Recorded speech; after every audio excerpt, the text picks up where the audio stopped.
Saya ingin sekali mengajarkan tentang sorga. Ini sebuah penginjilan sebenarnya, tapi juga sebuah pengajaran tentang kehidupan yang kekal.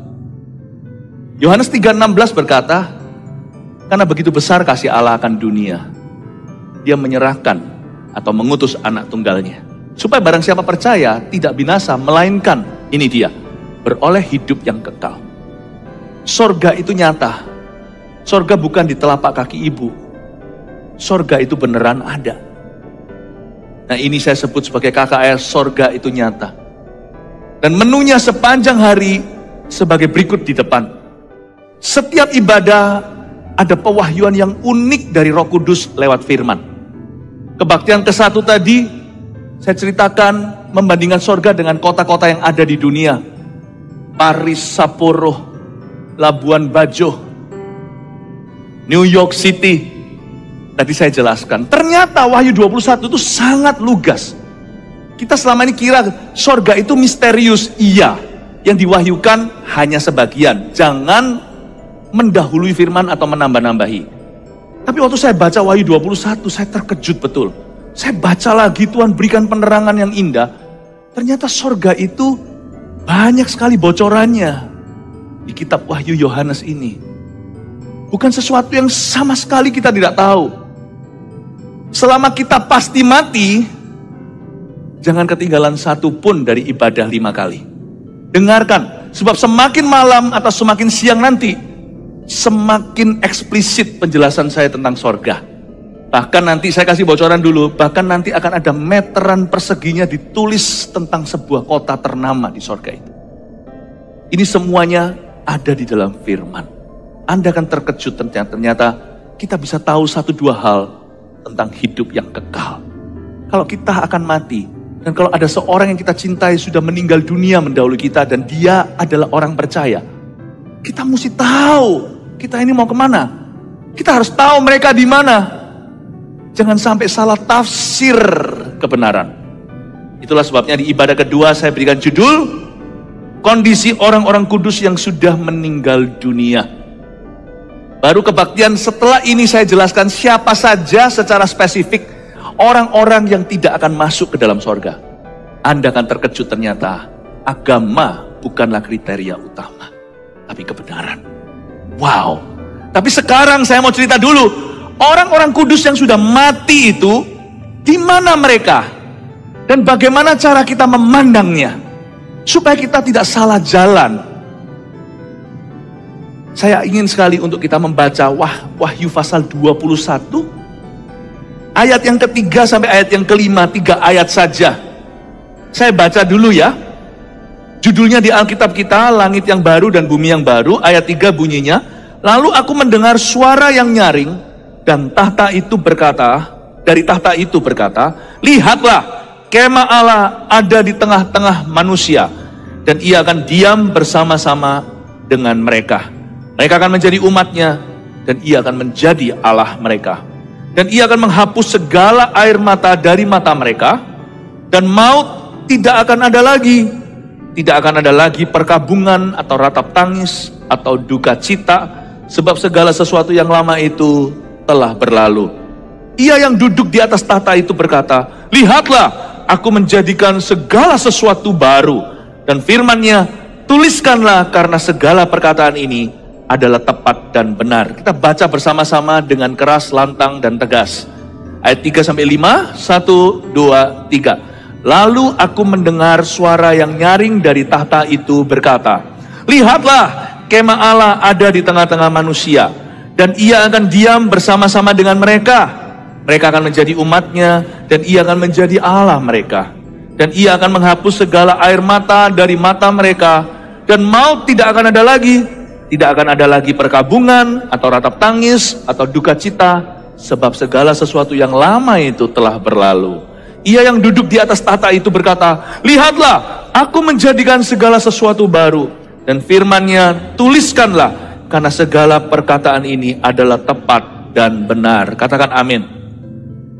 Yohanes melihat sebuah penglihatan di Pulau Patmos. Sebenarnya bukan hanya sebuah penglihatan. Yohanes itu dibawa untuk melihat. Luar biasa pengalaman Rasul terakhir yang tidak mati terbunuh, tapi mati tua. Karena Tuhan menyisakan sebuah pewahyuan. Dan Wahyu 21 tercatat sesuatu tentang hidup kekal kita. Tapi kita mesti percaya Yesus. Karena barang siapa tidak percaya kepada Yesus, tidak menerima Yesus, dia akan binasa. Yohanes 3:16 tadi yang saya kutip barusan. Tapi memperoleh hidup kekal, itu ada di dalam Tuhan Yesus. Kita mulai dengan ayat 3 dulu. Kita akan melihat kondisi orang-orang yang mati di dalam Kristus. Supaya kita yang hidup ini waspada. Supaya kita yang hidup tidak terlambat. Ambillah keputusan. Keselamatan itu dalam hidup ini. Bukan setelah kita mati. Setelah mati, kekekalan. Ayat 3, Yohanes berkata begini. Lalu aku, ini Yohanes, mendengar suara yang nyaring dari tahta itu. Berkata, lihatlah, kemah Allah ada di tengah-tengah manusia. Dan ia akan diam bersama-sama dengan mereka. Berhenti di sana. Berarti di sorga ada kemah Allah. Kemah Allah ada di tengah-tengah manusia. Ini bukan kemah beneran. Ini bicara tentang hadirat Allah. Apapun penjelasan tentang sorga, fondasinya satu. Sorga adalah tempat tinggal Bapa yang Baka. Tempat tinggal Tuhan. Tuhan Yesus berasal dari sana. Turun dari sorga menjelma. Menjadi manusia. Lahir dari seorang perawan di palungan. Dia kembali ke situ. Hari ini kita merayakan kenaikan Tuhan Yesus. Sorga adalah tempat tinggal Tuhan. Rumah Bapa. Lihatlah, kemah Allah ada di tengah-tengah manusia. Berarti hadiratnya itu fisik di sana. Tuhan itu seolah berjalan di tengah kita dan sungguhan. Kalau di situ, di sini kita merasakan hadirat Allah. Di situ dia berjalan di tengah-tengah kita. Kemah Allah, lihatlah kemah Allah. Satu hal atau satu kesimpulan yang kita bisa ambil adalah di sorga tidak ada gedung gereja. There is no more church building di sorga. Gereja perjanjian baru itu ada di atas muka bumi. Di sorga nanti tidak ada gedung gereja. Tapi kemah Allah ada di tengah-tengah manusia. Yang ada adalah gereja yang sempurna. Roh orang-orang kudus yang sudah disempurnakan. Dari orang berdosa yang diselamatkan di atas muka bumi ini. Mereka yang lahir baru, lalu terjadi peperangan tiap hari mau hidup sesuai nafsu. Atau menurut Roh Kudus. Tapi waktu di sorga nanti, orang-orang yang sudah meninggal dalam Tuhan itu sudah sempurna. Mereka tidak lagi digoda oleh dosa. Mereka diberi tubuh kemuliaan. Tubuh kekekalan. Kita itu nggak gentayangan. Tapi tidak disebut gedung satupun di situ. Yang ada hanyalah kemah Allah ada di tengah manusia. Dan ia, seorang pribadi, akan diam bersama-sama dengan mereka. We will be the perfect church in heaven. Karena itu Bapak Ibu Saudara, saya ajak kita untuk benar-benar menghayati firman ini. Dan kita harus tahu bahwa selama kita hidup, bergerejalah dengan benar. Karena menikmati gereja secara gedung, secara organisasi ini semua hanya di atas muka bumi. Dan God has a purpose, Tuhan punya tujuan kenapa ada organisasi gereja, kenapa ada tubuh Kristus di bumi. Kenapa ada mempelai wanita, ini semua adalah sebutan gereja. Karena Tuhan ingin menajamkan iman kita. Tuhan ingin kita berkumpul menjadi satu komunitas iman. Dan jangan sampai gereja itu saling perang. Gereja itu bukan saingan. Tapi saling melengkapi. Makanya itu di gereja kita tidak pernah serang-serang gereja orang lain di atas mimbar. Karena Tuhan memang sempurnakan semua gereja. Udah gak usah menoleh ke kiri kanan mencoba ambil selumbar di mata orang. Balok di mata sendiri aja gak keluar-keluar. Kita harus menghayati firman ini dengan merindukan Tuhan sempurnakan kami secara individu maupun korporat. Gereja Mawar Sharon Surabaya Barat, lalu GMS di mana-mana ini yang sekarang menyebar, bahkan CG-nya di 15 negara. Kita punya satu tanggung jawab. Lord Jesus, perfect our faith. He is the author of our faith. Dialah yang memulai iman kita. dia juga bisa menyempurnakannya. Jangan, tidak perlu, itu bukan bisnismu. Bukan urusanmu untuk menghakimi orang lain. Tugas kita hanya bertumbuh, tugas kita hanya berbuah. Dan kita saling menjaga. Kenapa gereja kita menitik beratkan pemuritan? Karena kita tidak mengumpulkan followers. Kalau gereja mau begitu, marketing namanya. Saya bisa aja pasang orang-orang yang draw the crowd atau yang menarik massa. Enggak, kita enggak bertumbuh dari massa, kita bertumbuh dari bawah, grassroots. Pertumbuhan kita itu harus quality. Kita mengalami pertumbuhan, tapi biarkan pertumbuhan kita itu rimbun buah, bukan rimbun daun. Itulah sebabnya dititik beratkan iman, pengajaran dalam gereja, karena firman Tuhan itulah yang mencuci bersih mempelai wanita, sehingga tidak ada kerut, tidak ada noda. Hadirat Allah, besi menajamkan besi, manusia menajamkan manusia. Jangan mudah quit, dikit-dikit quit, dikit-dikit mau meninggalkan gereja. Nanti di sorga tidak ada gedung gereja, bukan berarti tidak ada gereja. Ada kemah Allah, komunitinya tetap, hubungannya tetap, malah disempurnakan. Gereja itu tetap ada, tapi umat Allah yang sempurna. Tahukah bahwa kehidupan kekal itu dimulai ketika kita mengenal Yesus? Sekarang ini kita sedang OTW, on the way ke sana. Yang kita bawa nanti bukan mobil perhiasan, yang kita bawa bukan properti kita, yang bawa bukan uang, bahkan badan kita ini pun debu menjadi debu, tanah menjadi tanah. Tadi kebaktian pagi saya jelaskan sampai ke kremasi. Kalau ada orang Kristen yang tidak dikremasi, alasannya bukan karena dibutuhkan balung tulang belulangnya untuk tubuh kemuliaan, gak ada hubungan. Semua itu nanti baru, langit baru, bumi baru. Saya tetap pro kubur, menguburkan. Nggak dibakar karena itu lebih tradisional, orang Kristen lebih dapat, lebih mudah diterima. Tapi everything in heaven will be new. Tetapi satu hal yang akan tetap kita bawa itu adalah kerohanian. Yang kita bawa adalah hubungan kita. Heaven, surga itu bukan tempat lupa, tempat demensia, tempat Alzheimer, tempat paralisis, tempat orang lumpuh, tempat orang tuli. Sebab waktu di sana nanti tubuh kita itu tubuh kemuliaan sempurna, tidak ada sakit penyakitnya. Sorga itu bukan tempat lupa, sorga itu tempat ingat. Ibadah satu, nanti dengar sendiri. Sorga itu tempat sosial, disebut kota yang kudus. It's a city. City atau hub orang multikultural di sana. Segala bahasa akan memuliakan Allah. Mereka semua bangsa dari segala ras di bumi satu hati satu suara berkata Hosana, Hosana indah ayas. Justru orang Alzheimer itu sembuh selamanya di situ. Orang lumpuh punya kaki berjalan, orang buta punya mata melihat. Dan ini bukan khayalan, ini semua adalah firman. Sorga itu tempat ingat. Yang kita bawa itu kerohanian kita, iman. Imanmu itu paling berharga. Harta bisa amblas gak apa-apa, dicari lagi. Iman amblas, kau kemana? Jangan lepaskan imanmu pada Tuhan.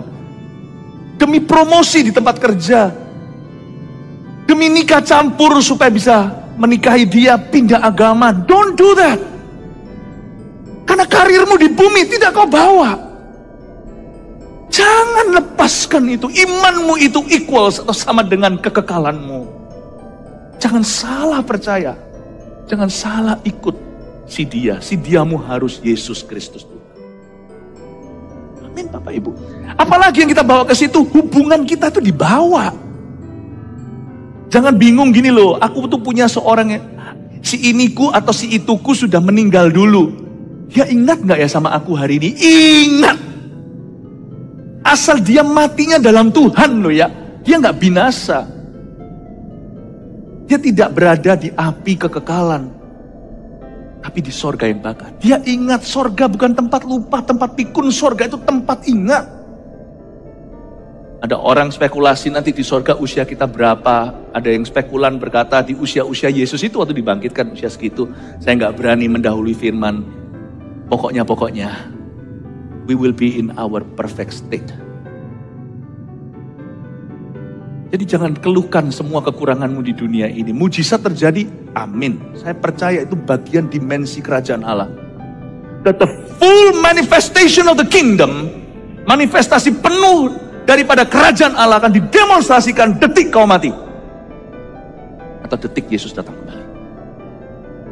full demonstration of God's kingdom. Itulah sebabnya jangan keluhkan kalau kita ada kekurangan di hidup ini. It's okay lah. Hidup itu lose some, win some. Kalau bisa win all, nggak apa-apa. Makanya kita berusaha. Kalau kita nggak berusaha, biasanya kan lose all. Kita berusaha aja masih lose some kok. Fight the good fight of faith. And don't lose your heart. It's not the end in this life. Berjuanglah dalam perjuangan imanmu, tapi jangan sampai hambar hatimu atau tawar hati. Sebab di hidup ini tidak ada kiamat bagi orang yang percaya Tuhan. Masih ada next-nya. Hubungan kita akan continue. Kemah Allah itu berarti ada kemah. Di dalam kemah itu ada fellowship. Kemah pertemuan itu adalah the fellowship of the Lord, atau menjadi tabut persekutuan Tuhan dengan umatnya. Itu kemah pertemuan. Di situ ada tunasnya. Tongkatnya Harun yang bertunas. Di situ ada manna, makanan rohani mereka. Di situ juga ada 2 loh batu. Semua hubungan kita akan continue. Cuman tentunya beda kodenya dengan sekarang. Karena kita sekarang masih ada virus-virus itu namanya curiga, masih bisa kepahitan, masih bisa kecewa. Kita masih bisa mengecewakan orang. Hal-hal itu semua lenyap nanti. Saudara, entah gimana caranya, don't ask me. Tuhan itu maha bisa. Kemah Allah ada di tengah-tengah manusia. Tapi ini juga bicara tentang kemah pertemuan. Coba katakan kemah pertemuan. Yang keras, kemah pertemuan. Saya jelaskan ya. Ini sekarang saya jelaskan orang yang sudah mati dalam Tuhan. Mereka tidak mati, mereka hanya meninggalkan dunia. Mereka ke tempat lain. Lihatlah, kemah Allah ada di tengah-tengah manusia. Garis bawahi kata di tengah-tengah manusia. Dialah kemah pertemuan antara orang kudus yang masih hidup dan yang sudah mati. Dan ia akan diam bersama-sama dengan mereka. Saya ulang, ini agak perlu mencerna, follow me. Ikuti saya. Ini akan mengkoreksi praktek-praktek kita yang salah sebagai orang Kristen, tapi yang masih terlibat dalam penyembahan berhala yang sia-sia. Lihatlah, kemah Allah ada di tengah-tengah manusia. Jadi ada kemah Allah di tengah-tengah manusia, dan ia akan diam bersama-sama dengan mereka. Hadirat Allah lah kemah pertemuan di tengah-tengah antara orang kudus yang masih hidup dan orang kudus yang sudah mati. Dan orang kudus yang sudah meninggal dunia dan mereka yang masih hidup di dunia tidak boleh berkomunikasi. Karena Tuhanlah kemah pertemuan di tengah-tengah. Paham maksud saya jelaskan supaya Anda mengerti. Saya minta 2 orang datang ke sini sukarela. Cepat aja, 1 dari sini, 1 dari situ. Baik, cepat. Segera maju ke sini. Mari Pak, silakan. Ya, boleh. Maju 1. 1 lagi, 1 orang lagi. Oke. Sama sekalian. Sama 1 orang. Terserah, ayo cepat. Kriternya aja. Iya, oke. Lihat ya. Misalkan, shoot dulu siapa yang mati. Jentau Sitopu. Oke. Ya, jadi yang kalah siapa? Yang mati ya, sorry ya. Tapi saya doakan supaya panjang umur ya. Ini cuma ilustrasi, oke? Yang mati kan? Yang mati sebelah sini. Yang hidup sebelah sini. Zaman sekarang memang susah dimengerti. Yang muda mati dulu kadang-kadang. Nggak tentu memang. Tapi misalkan ini father and son. Ayah dan anak. Siapa sih mau menguburkan anaknya? Pasti semua orang tua ingin dikubur anaknya. Tapi misalkan ini meninggal dulu. Sama-sama dalam Tuhan nih. As for me and my house, we will serve the Lord. Aku dan keluargaku, kami akan melayani Tuhan. Puji Tuhan. Lalu dipisahkan oleh kematian. Ini mati duluan bersama dengan Tuhan. Hilang kan? Debu menjadi debu, tanah menjadi tanah. Papanya sedih. Pak, tolong sedih. Langsung sedih.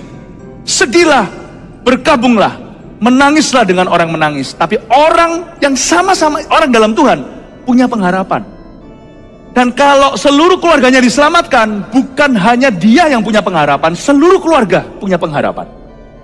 Makanya itu kalau ada di sini yang masih tersisa belum terima Tuhan, masih ikut tradisi nenek moyang, cepatlah bersatu dengan iman sisa rumahmu. Supaya jangan terpisah ya Pak, betul ya, surga dan neraka. Nanti tidak ketemu dalam kekekalan, gimana? Sedangkan Yesus itu kemah pertemuan.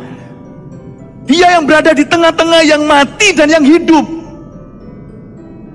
Ini sudah mati, sudah di sorga, ini di dunia. Yesus itu kemah pertemuan di tengah. Yang berjalan di tengah-tengah manusia, gandeng tangan saya, yang meninggal, yang sudah mati maupun yang hidup. Sama-sama dalam hadirat Allah. Cuman gak boleh komunikasi. Kreatif Ministry rekrut Bapak ini.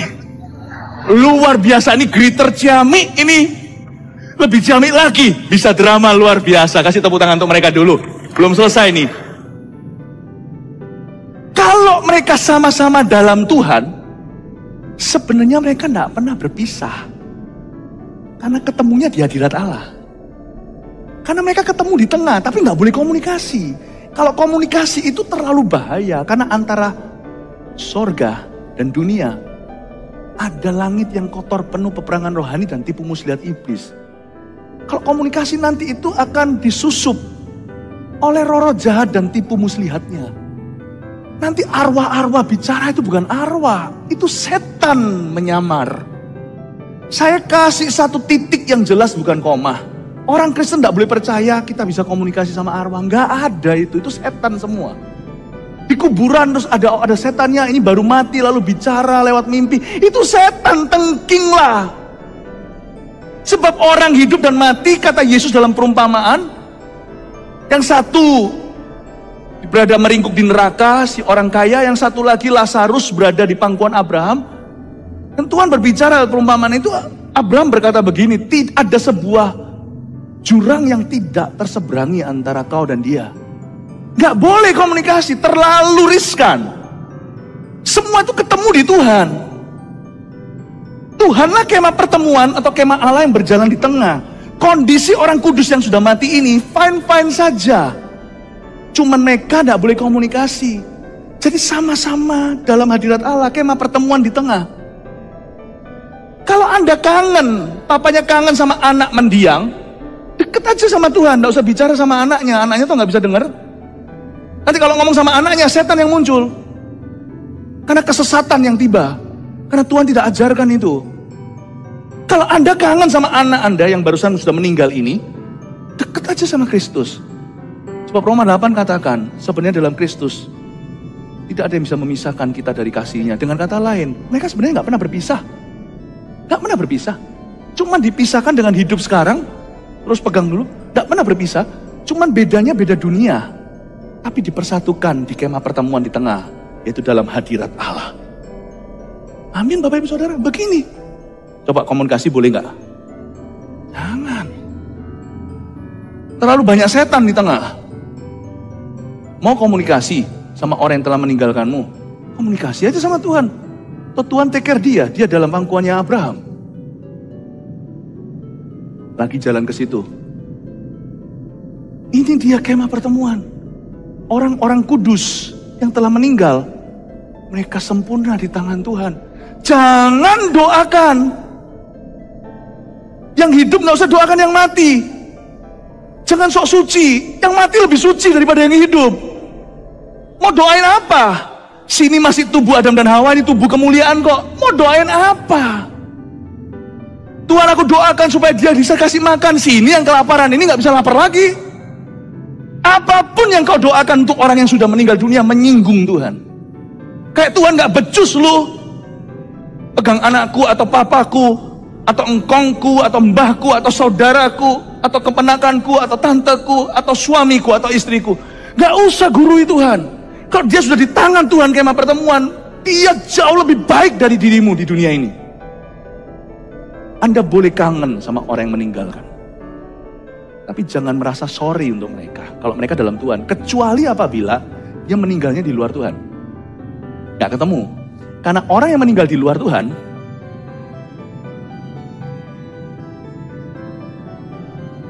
dia terpisah sama Kristus selama-lamanya. Paham? Dia terpisah sama Kristus selama-lamanya. Karena dia terpisah sama Kristus selama-lamanya, kalau ini di dalam Tuhan, Anda berdua juga akan terpisah selama-lamanya. Inilah sebabnya saya tidak rela satu anggota keluarga saya di luar Kristus. Tetap di sini dulu Pak. Tetap disetrap, jangan. Itulah sebabnya saya mati-matian akan berdoa. Anggota keluarga saya yang terakhir, yang belum dalam Tuhan, Lord have mercy. Bukan agama. Kristus itu jalan kebenaran. Kristus itu kehidupan. Gak ada seorang pun dapat datang kepada Bapa kecuali melalui aku. Kalau sekarang saya dalam drama ini, saya melambangkan Kristus. Kalau saya aja, maksudnya Kristus saja pisah selama-lamanya sama dia, bagaimana yang dalam Tuhan bisa ketemu sama kekasihnya yang di luar Tuhan? Gimana? Terima kasih, jangan disetrap gitu terus, kasihan. Kasih tepuk tangan untuk mereka. Terima kasih Pak. Terima kasih, God bless you. Ini yang disebut kemah pertemuan. Kemah Allah di tengah-tengah manusia. Dan ia bersama mereka. Sedihlah kalau Anda ditinggal, meninggal dunia oleh orang yang amat sangat cinta. Tapi berbahagialah Anda kalau Anda sudah injili mereka. Atau lebih tepatnya kalau orang itu yang injili Anda. Wah, fine-fine saja. Orang itu sudah dalam Tuhan, pemenang jiwa. Orang itu sang pemenang jiwa. Sang penjala manusia. Udahlah. Jangan berdoa sama orang mati. Minta berkah dan perlindungan dari mereka. Kalau mereka bisa melindungimu, mereka gak mati dari awalnya. If they can really protect you, they would not die in the first place. Betul nggak? Kita minta berkat, kita minta perlindungan dari orang mati. Buat apa? Malah mengundang roh jahat nantinya. Kita nggak menyadari ini. Ini bukan logika saja. Ini common sense Tuhan. Kalau mereka bisa lindungi kita, mereka udah nggak akan mati dari sononya. Janganlah taruh harapanmu pada manusia, kata firman Tuhan. Itu jerat. Apalagi manusia yang mati. Jangan taruh harapanmu pada mereka. Taruhlah harapanmu pada Tuhan Allah yang hidup. Yesus Kristus yang naik ke sorga. Dialah namanya. Haleluya. Saya tidak mau kalau orang datang ke saya, oh boleh enggak saya sembahyang sama orang mati, atau boleh enggak saya itu berdoa kepada nenek moyang saya. Saya nggak mau berkata tidak boleh dosa. Saya harus memberi penjelasan. Tuhan itu nggak jahat. Lalu tuduh dan berkata kamu itu dosa gini gitu. Tuhan kita itu kebenaran. Jadi dia selalu punya penjelasan yang masuk ke akal budi kita. Inilah penjelasan terbaik yang bisa saya berikan tentang kemah pertemuan. Kondisi orang-orang kudus yang sudah meninggal dunia jika di tempat yang sangat indah.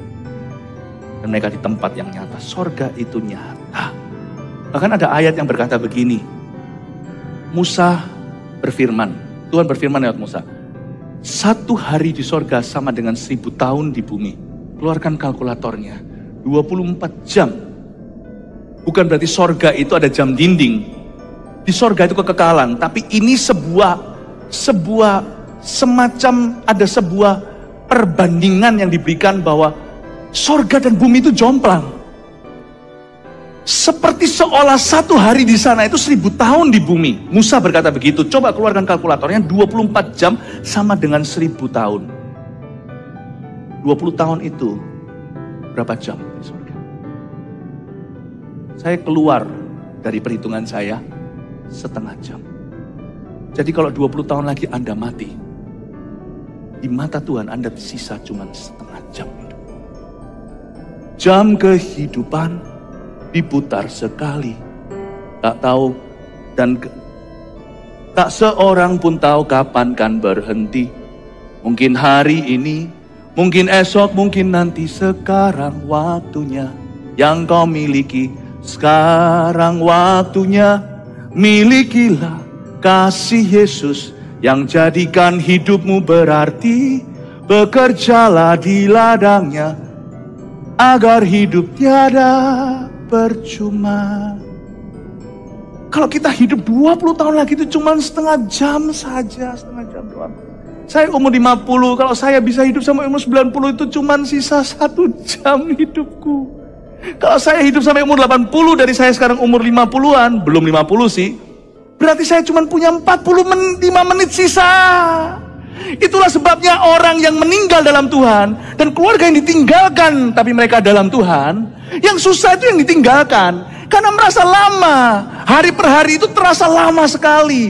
Tapi yang meninggalkan mereka, misalnya ditinggal suaminya dulu atau istrinya, gak akan masuk ke jantungnya sorga, gak akan masuk ke perutnya sorga. Karena dia sadar di sana, bahwa sebentar lagi, 1/4 jam lagi akan ketemu istrinya. Paling cuman ngandok, ini bahasa saya ya, paling dia akan hangout di kafe-kafe dekat gerbang. Tapi yang ditinggal ini kerasa lama sekali. Makanya setialah.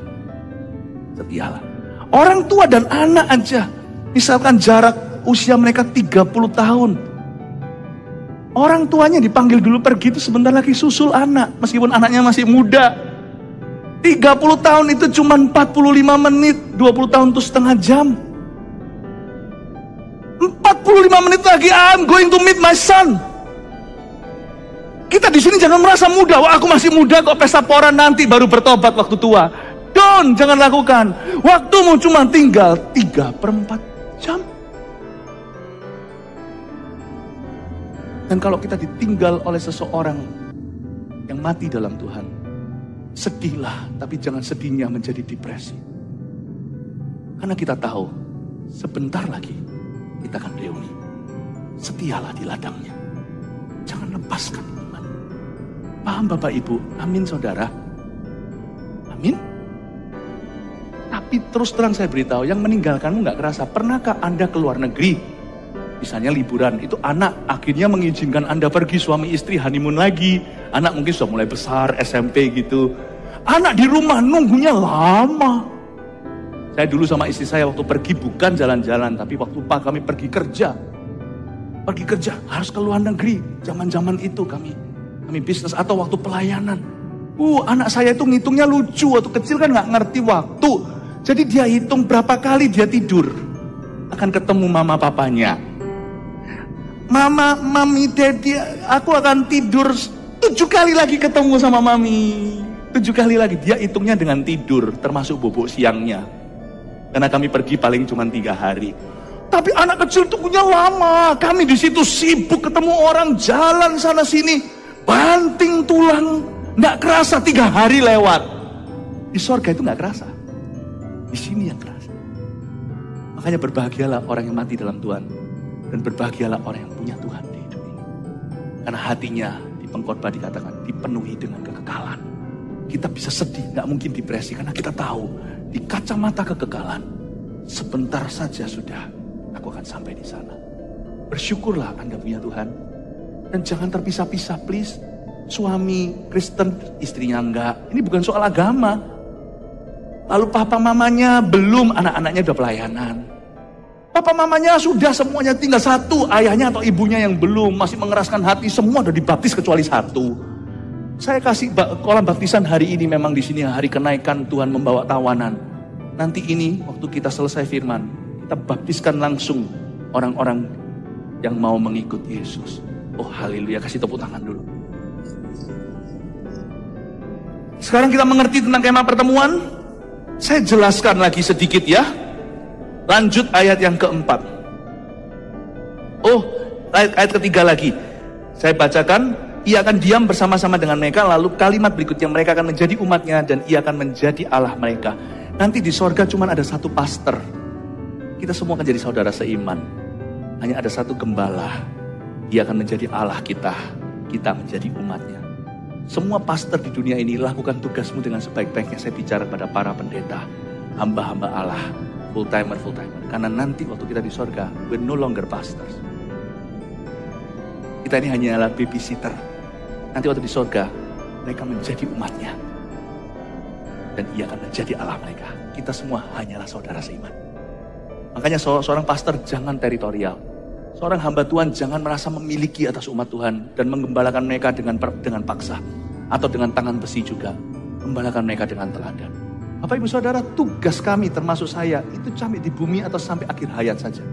Untuk bisa jaga memberi makan seperti ini itu cuma sementara. Someday we're equal. Hanya satu pastor Yesus yang akan menjadi Allah mereka. Karena itu jangan jadi gembala yang pandir. Jangan gebukin dombanya. Jangan dijadikan lemcok mereka. Jangan pukuli sesama hamba Allah. Nanti Tuhan itu datang dengan murka dan berkata, kau hamba yang jahat. Karena Tuhan berkata mereka akan menjadi umatnya, Dia menjadi Allah mereka, Dia menjadi gembala agungnya, ayat 4. Dan Ia akan menghapus segala air mata dari mata mereka. Berhenti di sana, saya jelaskan. Air mata apa saja yang akan dihapus oleh Tuhan, tuliskan. Yang pasti, the tears of repentance will be no more. Air mata pertobatan tiada lagi, karena kita tidak digoda, kita tidak dicobai, tidak ada dosa. Air mata akan dihapuskan. Alkitab itu spesifik berkata segala air mata, itu berarti tipe-tipe air mata. Yang beberapa tipe air mata yang saya sadari lewat firman ini, salah satunya adalah air mata pertobatan. Lalu air mata apa lagi? The tears of disappointment atau air mata kekecewaan tidak akan ada lagi. Lalu air mata apa lagi? The tears of intercession. Air mata doa syafaat tidak diperlukan lagi. Mau nangis dalam doa untuk seseorang sekarang. Karena nanti kita tidak perlu nangisi siapa-siapa lagi. Tuhan hapuskan air mata, dan yang di neraka meringkuk sudah bukan tugas kita. Tuhan, ini tugas kami, itu di bumi. Beri keberanian bagi kami, itu di sini. Taruhlah roh yang rela melayani dan menyenangkan hati Tuhan, itu yang kuingini di hidup ini. Nanti di sorga Tuhan akan memutus hubungan kita dengan semua yang binasa. Sudah tidak lagi menjadi beban kita. Menginjil itu sekarang. Nangis dalam doa untuk perubahan seseorang itu now. The tears of intercession will be wiped out. Tapi itu juga kelegaan. Suatu hari kita itu sungguhan bisa istirahat atau retire atau sungguhan bisa pensiun itu di sorga. Karena misalkan ada orang tua yang udah pensiun kerja kayak, nanti anak cucunya untuk kerja, dia tetap terbeban kan. Misalkan kalau anak cucunya ngalami masalah, lalu habis itu akan tuntutan hukum, mau masuk penjara, itu orang tua apa nggak makan hati. Sekarang anaknya giliran yang memimpin, lalu terjadi masalah atau musibah, apakah orang tua nggak keseret juga secara emosi? Sebagai pendeta juga sama. Kalau misalnya nanti keturunan kita anak rohani atau anak kandungnya, cucunya, lalu mereka pelayanan, lalu mereka mengalami sesuatu, lalu nanti akan dianiaya, diserang sama orang, apalagi kalau terjadi skandal, apa nggak ikut hatinya itu menderita? Sampai kapanpun kita mati, kita akan ada tears in our eyes, intercession. Gak ada istirahat. Makanya Alkitab mengatakan dengan jelas di kitab Wahyu lainnya, di ayat lainnya, dan mereka telah beristirahat dari jerih payah mereka. Orang-orang pakai baju putih itu loh, yang berada di bawah altar, ada ayatnya. Mereka telah istirahat, rest, they have rested from their labor. Luar biasa, suatu hari di surga, ini gak perlu nangis lagi. Saya udah gak perlu berdoa, wong sudah ketemu sama Yesus muka dengan muka, kok ngapain doa dengan iman? Air mata ini akan dihapuskan. Selain itu, maut tidak akan ada lagi. Dan tidak akan ada lagi perkabungan atau ratap tangis dan atau duka cita. Tuhan bukan ambil sadness atau kesedihan, tapi Tuhan ambil alasan untuk sedih.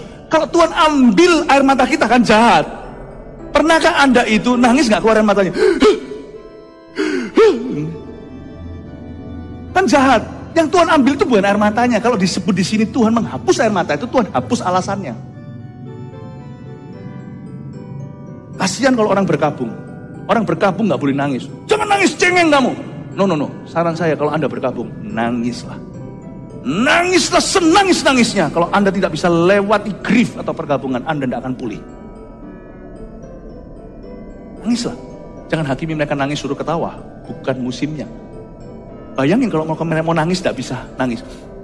Ada orang kan kematian seseorang, dia nggak bisa nangis. Itu nanti bisa depresi. Kan kasihan kalau harusnya nangis tidak ada air mata. Berapa orang sakit matanya kering, perlu tetesan, itu mahal. Air mata itu gak free, dikasih karunia itu hargailah.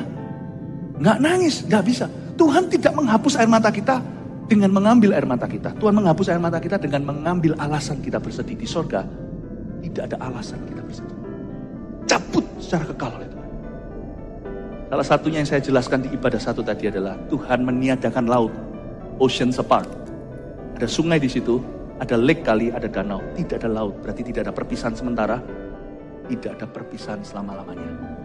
Satu huruf atau satu kalimat yang dihapus, yang dicabut dari mulut manusia di sorga adalah goodbye, see you later. Nggak ada. Cabut semua. Tidak ada perpisahan. Sebuah tempat yang terindah tidak ada perpisahan di dalam. Dan dia akan menghapus air mata. Sebab ayat 4, Ayat 4 kalimat terakhir, sebab segala sesuatu yang lama itu telah berlalu. Saya ulang lagi, sebab segala sesuatu yang lama itu telah berlalu. Ada 3 hal yang akan berlalu. Anda lebih baik mencatat loh gini-ginian. Itu 3 S yang saya tulis di Alkitab saya. 3 hal ini berlalu. Sin, suffering, and Satan. 3 hal itu tidak akan ditemukan. Dosa, penderitaan, setan. Ayat 5 ayat terakhir, ia yang duduk di atas tahta itu berkata, lihatlah aku menjadikan segala sesuatu baru. Dan firman-Nya, tuliskanlah karena segala perkataan ini adalah tepat dan benar. Lihatlah apa kata Yohanes di sini. Apa yang dicatat? Ia yang duduk di atas tahta itu, Yesus Kristus berseru dan berkata, lihatlah aku menjadikan segala sesuatu baru. Bahasa Indonesia itu tidak ada kata dulu, kata sekarang, kata akan datang. Karena itu kedengarannya aku menjadikan. Tapi dalam bahasa lain, termasuk jikalau Yunaninya, itu ada kata perbedaan waktu. Lihatlah aku menjadikan di situ I am making. Itu bukan I will, bukan aku akan, aku sudah, tapi aku terus membuat sesuatu yang baru. Sorga adalah tempat tertinggi kreativitas Allah. Aku terus menjadikan segala sesuatu baru and will stay new. Ada beberapa orang punya hobi, ya tentunya harus punya uang untuk hobi demikian. Rumah dirombak lagi, diganti lagi perabotannya, diganti wallpapernya, diganti semuanya, kalau perlu diganti flooringnya, diganti lightingnya. Hanya orang tertentu yang bisa melakukan itu. Di sorga tidak akan ada a dull moment dalam bahasa Inggris. Tidak akan ada masa-masa boring, itu tidak ada. Sorga adalah tempat kreativitas Allah melebihi semua zaman penciptaan. Di mana dari hari ke hari, I am making something new. Luar biasa. Makanya itu tidak terasa di sorga itu. Kekekalan pun terasa sebentar. 3 poin ini saya ingin Anda catat untuk bawa pulang ke rumah di akhir khotbah saya. Kondisi orang-orang kudus yang sudah meninggal dunia, nomor 1. Tidak ada gedung gereja di sorga karena kita berjumpa Kristus muka dengan muka. Ini yang kita bisa pelajari dari ayat 3 sampai ayat 5. 2. Orang kudus yang hidup dan mati tidak berkomunikasi, namun berada di hadirat yang sama. Kalau Anda kangen sama orang yang meninggalkan Anda, dekat aja sama Tuhan. Sama aja kok.